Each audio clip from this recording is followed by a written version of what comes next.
Texas Epiphany. Cream had just played a concert that brought the house down in Texas. And Eric Clapton turned to Jack and Ginger and said, "That's it. I've had enough." On that day, that August misty morning, when I said to the speed metal band that I've had enough, and I've never played in a heavy metal band since. I mean, I played heavy metal songs in bands, but not in a kind of designated heavy metal band, so to speak. And I walked away at like 3 miles to get to the bus stop to begin the bus journey home. And I had a lot of time to think. And the first thing that I said was basically,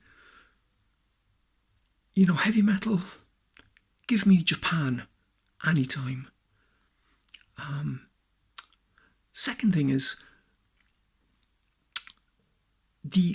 one of the only covers I've done is Canton by Japan. Now that's in my own band's kind of thing. Recent times kind of thing. Like the only cover I've done is Canton. When I started to get the project with Kenny Wheeler together, in its infancy, I'll talk about that later, but it was still in its infancy, and we were kind of talking, we had agreed periods and stuff, so I got it sorted, I got it nailed down. But we started talking who we were going to use in for the gig and stuff like that, and I said to him, I just broached, how about Mick Karn and Steve Jansen? I was thinking maybe do something along those lines, and he was like, Mark, let's stick to Dear One. I said, Kenny, Dear One it is. So the thing is, like those scintillating oblique melodies, synth melodies by Barbieri, the fantastic drumming by Jansen, the innovative, incredibly original bass lines, fretless bass lines by Mick Karn, the incredible vocals by David. Now the thing is about David, his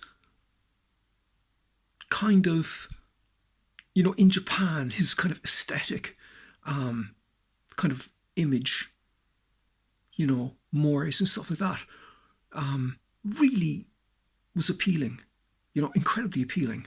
And I have to say, the thing about Japan is that the sum is resolutely greater.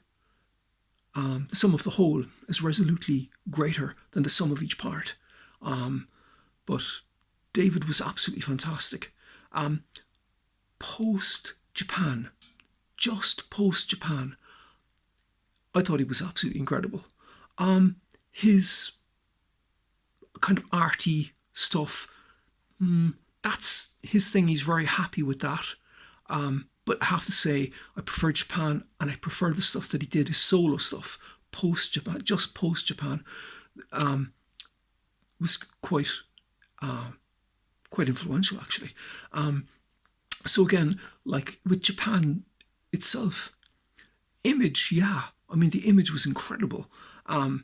But like kind of, the fretless bass lines, the scintillating synth, the great drumming, the vocals and the whole kind of aesthetic was incredible.